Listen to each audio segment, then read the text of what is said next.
Hello everyone, good day po sa inyo. Sa mga nagtatanong po kung pwede po ba daw i-upload ang mga videos na na-copyright, ang sagot po natin dyan is opo, pwede po. Ang technique na lang po na gagawin ninyo is palitan nyo lang po yung audio or yung music na ginamit ninyo kasi yun lang naman yung cause bakit nakaka-copyright po ang mga videos na yun. Kaya kailangan ipapadelete po.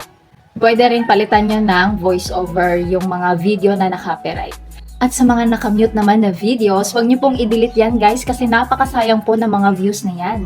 Ang gagawin niyo lang po, i-click niyo yung 3 dots na yan sa ibaba, then mag-replace lang kayo ng audio. At pagkatapos niyan, i-click niyo lang yung update. Diyan na po kayo magpapalit ng audio niyan guys. So okay na yan, wala nang problema yan pag once napalitan na yan ng audio.